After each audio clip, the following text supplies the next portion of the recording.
ಏನಾದರೂ ಆಗಲಿ ಸಣ್ಣ ಆಗಲೇಬೇಕು ಅಂತ ಡಿಸೈಡ್ ಮಾಡ್ಕೊಂಡಿದ್ದೀರಾ? ಅದಕ್ಕೆ ನಿಮಗೆ ಏನು ಬೇಕು? ನಾನು ಹೇಳೋ ಒಂದು ಟಿಪ್ ಎಫೆಕ್ಟಿವ್ ಆಗಿರಬೇಕು, ಅದನ್ನ ಫಾಲೋ ಮಾಡಿದ್ರೆ ರಿಸಲ್ಟ್ಸ್ ಬರೋ ಗ್ಯಾರಂಟಿ ಇರಬೇಕು, ಜೊತೆಗೆ ಸ್ವಲ್ಪ ಬೇಗ ಆಗಬೇಕು, ರೈಟ್? ಸೊ ಇದಕ್ಕಾಗಿ ನಿಮಗಿರೋ ಒಂದೇ ಮಾರ್ಗ ಅಂದರೆ ಇಂಟರ್ಮಿಟೆಂಟ್ ಫಾಸ್ಟಿಂಗ್.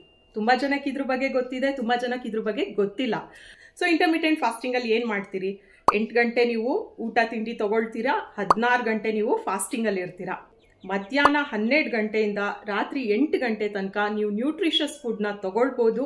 ರಾತ್ರಿ 8 ಗಂಟೆಯಿಂದ ನೆಕ್ಸ್ಟ್ ಡೇ ಮಧ್ಯಾಹ್ನ 12 ಗಂಟೆ ತನಕ ನೀವು ಯಾವುದೇ ರೀತಿಯ ಆಹಾರ ತಗೊಳ್ಳೋಂಗಿಲ್ಲ, ಯಾವುದೇ ರೀತಿಯ ಕ್ಯಾಲರಿ ಇರೋ ಫುಡ್ ಐಟಮ್ಸ್, ಲಿಕ್ವಿಡ್ ಐಟಮ್ಸ್ ಏನೂ ತಗೊಳ್ಳೋಂಗಿಲ್ಲ. ಸೊ ಏನೇ ನೀವು ಕುಡಿಬೋದು ಅಂತ ಹೇಳಿದ್ರೆ ನೀರು ಕುಡಿಬೋದು, ಬ್ಲ್ಯಾಕ್ ಕಾಫಿ ಕುಡಿಬೋದು, ಗ್ರೀನ್ ಟೀ ಕುಡಿಬೋದು, ಯಾವುದೇ ಕ್ಯಾಲರಿ ಇರಬಾರ್ದು ಅದರಲ್ಲಿ. ಈ ಒಂದು ಫಾಸ್ಟಿಂಗ್ನ ಕರೆಕ್ಟಾಗಿ ಮಾಡೋದು ಇಂಪಾರ್ಟೆಂಟ್. ಸೊ ಸ್ಲೋ ಆಗಿ ಸ್ಟಾರ್ಟ್ ಮಾಡಿ. ಫಸ್ಟ್ 10 hours, 12 hours, ಆಮೇಲೆ 16 hours ಫಾಸ್ಟಿಂಗಿಗೆ ನೀವು ತಲುಪ್ಬೋದು. ಇದನ್ನ ಮಾಡೋದಿಕ್ಕೆ ಶುರು ಮಾಡಿದಾಗ ಈ ಎಲ್ಲ ಸೈಡ್ ಎಫೆಕ್ಟ್ಸ್ ನಿಮಗೆ ಆಗ್ಬೋದು. ಇದನ್ನ ನಿಮಗೆ ಟಾಲರೇಟೇ ಮಾಡೋದಿಕ್ಕೆ ಆಗಲ್ಲ ಅಂದಾಗ ನೀವು ಇಂಟರ್ಮಿಟೆಂಟ್ ಫಾಸ್ಟಿಂಗ್ನ ನಿಲ್ಲಿಸಬೇಕಾಗುತ್ತೆ. ಆ್ಯಂಡ್ ಯಾರ್ಯಾರು ಇಂಟರ್ಮಿಟೆಂಟ್ ಫಾಸ್ಟಿಂಗ್ ಮಾಡಬಾರ್ದು, ನಾಟ್ ಅಡ್ವೈಸಬಲ್ ಅನ್ನೋದನ್ನ ಈ ಲಿಸ್ಟಲ್ಲಿ ನಾನು ಕೊಟ್ಟಿದ್ದೀನಿ. ಇನ್ನು ಕೆಲವು ಕ್ಯಾಂಡಿಡೇಟ್ಸಲ್ಲಿ ಅಂಡರ್ ಮೆಡಿಕಲ್ ಗೈಡೆನ್ಸ್, ನಿಮ್ಮ ಡಾಕ್ಟರ್ ಗೈಡೆನ್ಸ್ ಅಂಡರ್ ನೀವು ಇಂಟರ್ಮಿಟೆಂಟ್ ಫಾಸ್ಟಿಂಗ್ ಮಾಡ್ಬೋದು. ಸೊ ಮಾಡೋಕ್ಕಾಗುತ್ತಾ ಇದನ್ನ?